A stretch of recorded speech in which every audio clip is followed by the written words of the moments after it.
మీ business ఏదైనా మీ ఊర్లో promotion చేయాలంటే అది సుమన్ టీవీతోనే సాధ్యం. ఇప్పుడే సంప్రదించండి. నమస్తే, వెల్కమ్ టు సుమన్ టీవీ. ఈ రోజు మనం సంగారెడ్డి జిల్లా కేంద్రంలోని కలెక్టర్ గారి క్యాంప్ కార్యాలయంలో ఉన్నాం. ఆంధ్రప్రదేశ్లోని కర్నూలు జిల్లాకు చెందిన వల్లూరి క్రాంతి గారు ప్రస్తుతం సంగారెడ్డి కలెక్టర్ గా బాధ్యతలు నిర్వహిస్తున్నారు.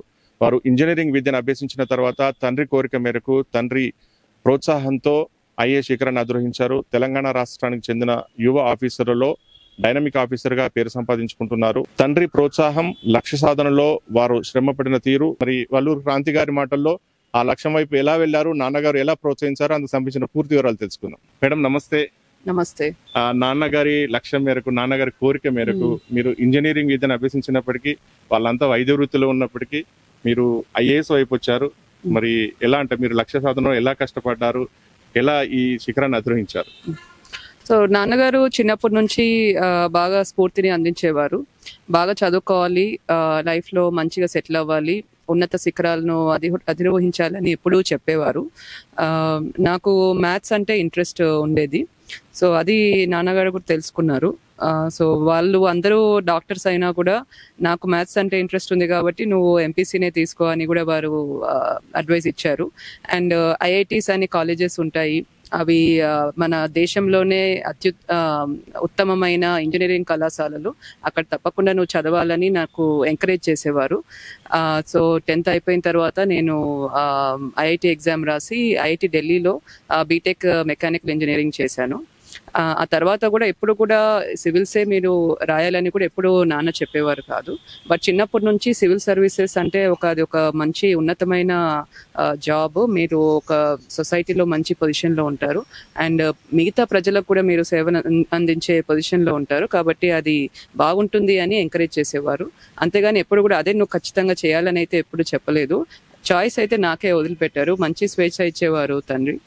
అండ్ మన ఐఐటి అయిపోయిన తర్వాత నేను సివిల్స్ అయితే బాగుంటుందని నేను కూడా డిసైడ్ చేసుకొని అది చదవడం ప్రిపరేషన్ స్టార్ట్ చేశాను. ప్రిపరేషన్లో కూడా ఎప్పుడు కూడా ఏ విధంగా చదవాలని కూడా అడ్వైస్ ఇచ్చేవారు. చేశారు, చేసి ఇంటర్వ్యూ వరకు వెళ్ళి కొంచెం ఏజ్ ప్రాబ్లంతో క్లియర్ కాలేకపోయింది. But he knows how to prepare, ఏ విధంగా జనరల్ స్టడీస్ చదవాలి అంతా కూడా చెప్పేవారు. నేను ఆప్షనల్ మ్యాథమెటిక్స్ తీసుకున్నాను. సో మ్యాథమెటిక్స్ నేను చదువుకునేదాన్ని, జనరల్ స్టడీస్లో అడ్వైజ్ ఇచ్చేవారు. ఇప్పుడు కూడా బాగా సపోర్ట్ చేశారు. సో వారి స్ఫూర్తి అండ్ వారి సపోర్ట్తో నేను సివిల్స్ క్లియర్ చేసి తెలంగాణ క్యాడర్కి అలాట్ అయ్యాను.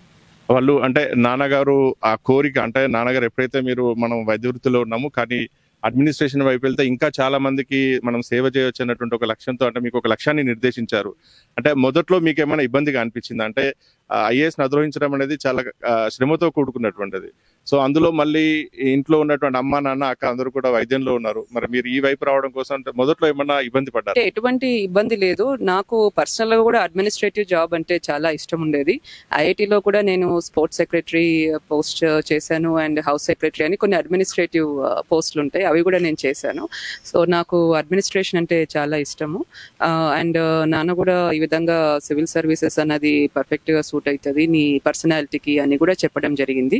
సో చాలా ఇష్టంతో నేను చదివాను. తప్పకుండా సివిల్ సర్వీసెస్ లో మంచి ర్యాంక్ రావాలని చదివాను. ఇప్పుడు కూడా ఇబ్బంది పడలేదు. అండ్ సివిల్స్ లో కూడా ఏమంటే మనం ఎన్నో చదువుతాం, హిస్టరీ, ఎకనామిక్స్, జాగ్రఫీ, వివిధ సబ్జెక్ట్స్ చదువుతాం. సో ఆ కొత్త నాలెడ్జ్ కూడా మనకు వస్తుంది. సో ఎప్పుడు కూడా కష్టం పడలేదు, ఇష్టంతోనే చదివాను.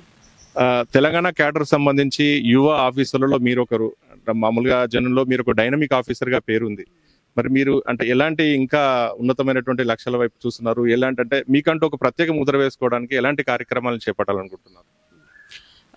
అంటే ఇప్పుడు అడ్మినిస్ట్రేషన్లో ముఖ్యంగా మనం చేయాల్సింది సాల్వింగ్ పీపుల్స్ ప్రాబ్లమ్స్.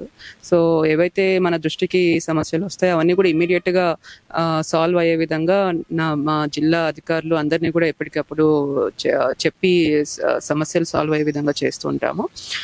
అలానే చాలా సింపుల్గా అడ్మినిస్ట్రేషన్ నడిపే విధంగా ఎవరైతే మన స్టాఫ్ అందరూ కూడా ఉంటారో వాళ్ళని కూడా మోటివేట్ చేస్తూ ఎఫిషియెంట్గా చేసే విధంగా కూడా అడ్మినిస్ట్రేషన్ అయ్యేటట్టు కూడా చూస్తుంటాను.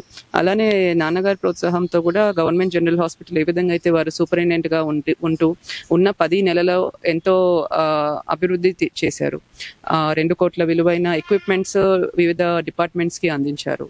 ఆయుష్మాన్ డిజిటల్ భారత్ ప్రోగ్రామ్ కింద కూడా కర్నూలు గవర్నమెంట్ జనరల్ హాస్పిటల్ని ఫస్ట్లో నిలిపారు.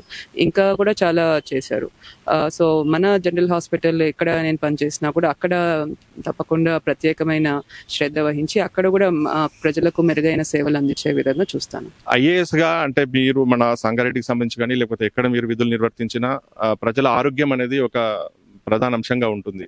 సో మరి నాన్నగారు, అమ్మగారు అండ్ మీ ఫ్యామిలీ వైద్య వృత్తిలో ఉన్నారు కాబట్టి అంటే ఇక్కడ మనకున్నటువంటి సామాన్య ప్రజానికానికి వైద్యం అందించడంలో వారు ఏమైనా మీకు ప్రత్యేకంగా సపోర్ట్ చేస్తారా, లేకపోతే ఏమైనా సూచనలు ఇస్తారా? తప్పకుండా. ఇప్పుడు ఎందుకంటే వారు కూడా అడ్మినిస్ట్రేటివ్ జాబ్స్లో ఉన్నారు, ప్లస్ డాక్టర్గా కూడా పనిచేశారు. అమ్మ కూడా అసోసియేట్ ప్రొఫెసర్ ఆఫ్ పెథాలజీగా రిటైర్ అయ్యారు. నాన్న కూడా ప్రొఫెసర్ ఆఫ్ గ్యాస్ట్రోఎంట్రాలజీ మరియు సూపరింటెండెంట్ మరియు ప్రిన్సిపల్ ఆఫ్ కర్నూలు మెడికల్ కాలేజ్గా కూడా చేశారు. కాబట్టి ఇక్కడ హెల్త్ స్కీమ్స్ సంబంధించి, హెల్త్ డెవలప్మెంట్ సంబంధించి ఏమి డౌట్స్ ఉన్నా కూడా నేను వారితో రెగ్యులర్గా డిస్కస్ చేస్తుంటాను. వారి సలహాలు కూడా తీసుకొని ఇంకా ఏ విధంగా బెటర్గా మనము పబ్లిక్కి హెల్త్ సర్వీసెస్ ఇవ్వచ్చు అన్నది కూడా తెలుసుకొని చేస్తుంటాను. అలాగే మేడం, అంటే ఇప్పుడు ఈ యువతరానికి మిమ్మల్ని చూసి చాలా మంది ఇన్స్పైర్ అవుతున్నారు. అలాగే వారందరూ కూడా ఇలాంటి అంటే ఈ అడ్మినిస్ట్రేషన్స్ లోకి రావడానికి మీరు ఇచ్చే సందేశం ఏంటి? వాళ్ళు ఏ రకంగా కష్టపడితే బాగుంటుంది, ఏ రకంగా ప్రణాళికలు రూపొందించుకుంటే బాగుంటుంది, లేదా మీరు వ్యక్తిగతంగా ఏమైనా అంటే కాలేజెస్ లో కానీ స్కూల్స్ లో కానీ వాళ్ళకి వెళ్ళినప్పుడు ఎలాంటి మోటివేషన్ క్లాసెస్ ఇస్తున్నారు? సో అడ్మినిస్ట్రేటివ్ జాబ్స్ అన్నవి సొసైటీలో one of the best jobs. So but దీనికి కాంపిటీషన్ కూడా చాలా ఎక్కువ ఉంటుంది. ఎంతో మంది విద్యార్థినులు దీనికోసం కష్టపడుతూ ఉంటారు. కాబట్టి ఎవరైనా ఈ అడ్మినిస్ట్రేటివ్ జాబ్స్ కోసం ఆస్పైర్ అవుతుంటే మాత్రం ఫస్ట్ మీకు పర్సనల్గా ఇంట్రెస్ట్ ఉండాలి. పేరెంట్స్ చెప్పినారనో ఇట్లా వచ్చి చేస్తే ఊరికే మనకు టైం కూడా వేస్ట్ అవుతుంది. కాబట్టి పర్సనల్గా మీకు ఇంటర్నల్ ప్యాషన్ ఉంటే తప్పకుండా you should go for the administrative jobs. But ఒకసారి మీరు ఈ శిక్షణ కార్యక్రమాలు అంటే కోచింగ్ కానీ ఆర్ ప్రిపరేషన్ స్టార్ట్ చేసినప్పటి నుంచి కంటిన్యూస్గా ఒకటే ఇదే ఒక మెంటల్ డిటర్మినేషన్తో మీరు ముందుకెళ్లాల్సి ఉంటుంది, ఒక పాజిటివ్ యాటిట్యూడ్తో కూడా. ఎందుకంటే ఈ ఎగ్జామే మనకు ఒక సంవత్సరం పొడవునా ఉంటుంది. ప్రిలిమ్స్ ఉంటుంది, మెయిన్స్ ఉంటుంది, ఇంటర్వ్యూ ఉంటుంది. సో కన్సిస్టెంట్గా చదువుతూ ఉండాలి, ఒక పాజిటివ్ మెంటాలిటీతో చదువుతూ ఉండాలి. అండ్ ఎప్పుడు టెస్ట్ సిరీస్ వంటివి కూడా చేస్తూ ఉండాలి. సో ఈ విధంగా చేస్తే సక్సెస్ అవుతుంది. అలాగే మేడం, అంటే ఐఏఎస్ అనగానే కొద్దిగా ఒత్తిడితో కూడుకున్నటువంటిది. సో మరి రకరకాల సమస్యలు వస్తూ ఉంటాయి, ప్రజల సమస్యలు వస్తూ ఉంటాయి. మీరు ఎప్పుడన్నా ఒత్తిడికి లోనైతే ఎలా అధిగమిస్తారు? అంటే మనం ప్రాపర్గా ప్లానింగ్ అండ్ ప్రాపర్గా కమ్యూనికేషన్, ప్రాపర్గా అన్ని ప్లాన్ చేసుకుంటే జనరలీ ఇటువంటి సిచ్యువేషన్స్ తక్కువ ఉంటాయి. ఒకవేళ అటువంటివి ఏమైనా హెక్టిక్గా వర్క్ షెడ్యూల్స్ ఏమైనా ఉన్నా కూడా కొంచెం ప్లానింగ్ చేసుకోవడం, డెలిగేషన్ ఆఫ్ వర్క్ చేయడము అండ్ మెడిటేషన్ వంటివి చేయడం. మన ఫ్యామిలీ సపోర్ట్ చాలా, నాకు ఫార్చునేట్గా చాలా మంచి సపోర్ట్ ఉంది. కాబట్టి వాళ్ళతో డిస్కస్ చేయడము, ఇటువంటివి చేయడం వల్ల ఎటువంటి ఒత్తిడిగా ఎప్పుడు ఎక్కువ ఫీల్ కాలేదు. చూసారుగా, ఇది సంగారెడ్డి జిల్లా కలెక్టర్ వల్లూరి క్రాంతి గారి అభిప్రాయం. ఉన్నతమైనటువంటి శిఖరాలను అధిరోహించాలంటే ప్రోత్సాహం మరియు పట్టుదల ఉండాలని, అలాగే యువతరాన్ని కూడా ఇలాంటి ఉన్నతమైనటువంటి శిఖరాల వైపు రావాలని వారు ఆశిస్తున్నారు. తెలంగాణ రాష్ట్రంలో ఒక మంచి ఆఫీసర్గా ప్రజా సంక్షేమ కార్యక్రమాలు మరిన్ని చేపట్టి ప్రజల కోసం ఎన్నో అభివృద్ధి కార్యక్రమాలు నిర్వహించి వారు మంచి ఆఫీసర్గా పేరు సంపాదించాలని సుమన్ టీవీ తరపున కాంక్షిస్తూ కెమెరామెన్ అంజితో కృష్ణారెడ్డి, సుమన్ టీవీ.